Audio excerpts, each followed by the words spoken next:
The jungle never slept. Even before sunrise, it breathed wet, heavy, alive. Insects clicked and buzzed in layers.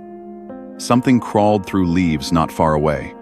Somewhere deeper, a bird cried out, then went quiet, as if reminded it was not safe to speak. Private First Class Daniel Mercer lay pressed against the damp earth. The radio cradled against his chest like a sleeping child. His uniform was soaked through. Mud clung to his elbows and knees. Sweat ran into his eyes, stinging. But he didn't wipe it away. Dawn was coming. That was when the patrol was supposed to check in. He lifted the handset slightly and listened. Nothing. Only static, a soft, endless hiss that sounded like the ocean, even though the sea was miles away. Mercer adjusted the antenna, careful not to let it catch the light. He tapped the transmitter twice the agreed signal. Short. Controlled. Red Fox Actual, this is Red Fox 3, he whispered. Radio check.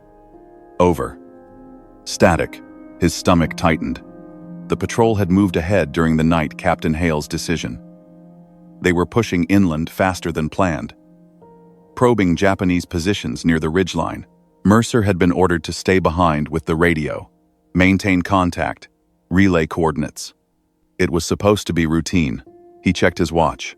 Dawn had passed. They should have answered by now. He tried again. Red Fox Actual. This is Red Fox 3. Do you read? Over. Nothing. The jungle seemed to lean closer. Mercer lowered the handset slowly. He knew the possibilities. He didn't let himself think about them yet. Thinking too early led to panic, and panic made noise. He lay still and listened. Then he heard it. Footsteps. Not American. Not careless. Measured. Soft. Too disciplined to be random. Japanese infantry. They were below him, moving through the undergrowth with the quiet confidence of men who belonged there. Mercer could smell them now. Sweat. Oiled metal. Damp canvas. He could hear the faint clink of gear, the brush of fabric against leaves.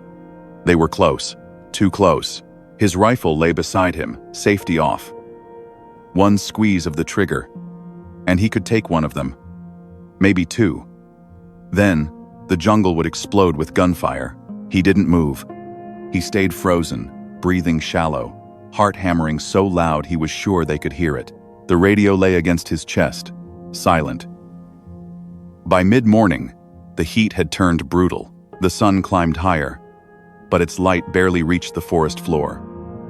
Instead, it trapped the humidity, pressing it down until breathing felt like swallowing warm water.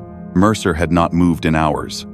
The Japanese patrol had passed beneath him and vanished into the foliage, leaving behind disturbed leaves and a lingering sense of danger, like the echo after a gunshot.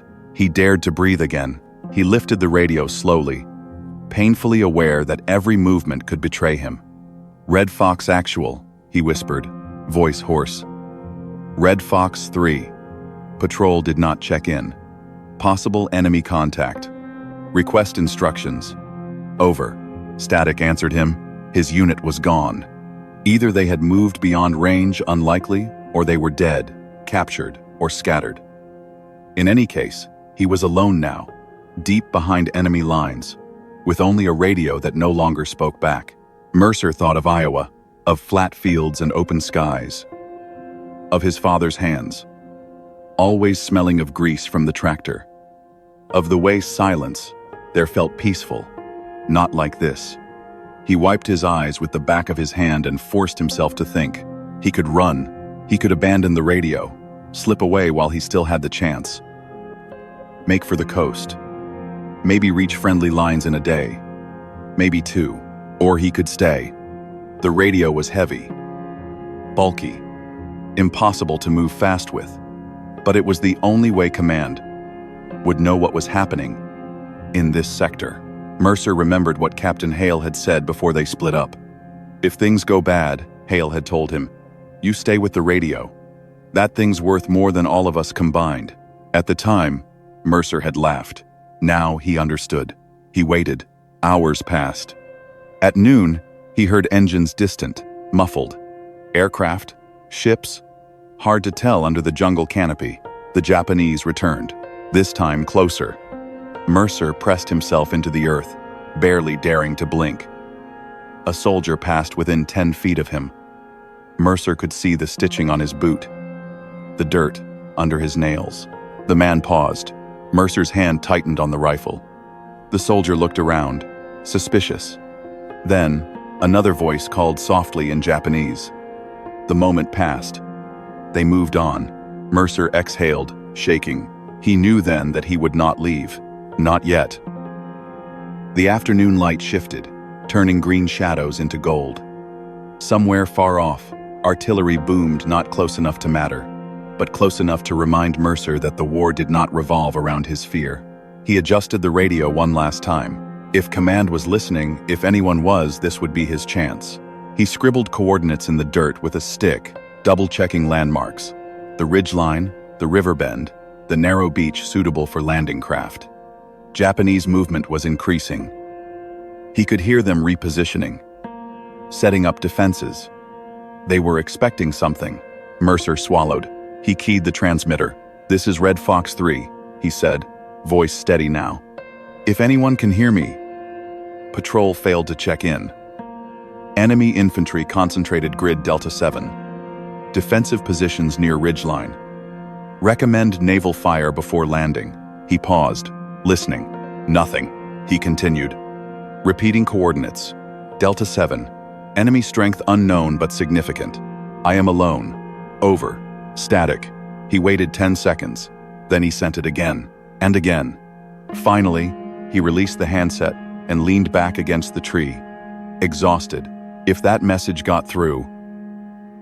He dismantled the radio with shaking hands, smashing the casing against a rock, ripping out wires. He buried the pieces under leaves and mud, erasing any sign it had been there. The jungle closed over it instantly. Mercer picked up his rifle and moved downslope, slow and careful. He didn't get far. A shout rang out. Gunfire erupted. Mercer ran. Branches tore at him. Bullets snapped through leaves. He fired once, not to kill, just to create confusion.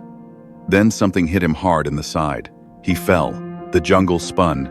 The last thing he saw was the sky impossibly blue through the leaves. At dawn the next day, the ocean spoke. Naval guns opened fire, shells screaming overhead before slamming into the jungle with thunderous force. Trees exploded. Earth lifted and vanished. Japanese positions were erased before they could respond. Landing craft moved in under cover of smoke. The beach was taken with fewer casualties than expected. Later, officers studied maps and reports. Who sent these coordinates? Someone asked. No one knew. The transmission had come through faint, broken, nearly lost to static, but it had been enough. They never found the radioman's body. The jungle kept him, but the landing force moved inland with confidence, avoiding the traps he had warned them about. Men lived because of him. War remembers victories. It remembers generals and flags and lines drawn on maps. It rarely remembers a man lying alone in the jungle, whispering into a radio that never answered. Private First Class Daniel Mercer had no grave, no photograph in a newspaper, no story told at the time. But every man who walked off that beach the next day carried his legacy without knowing it. Sometimes courage is loud, sometimes it is silent, and sometimes it sounds like static, carrying a voice that fades but changes everything.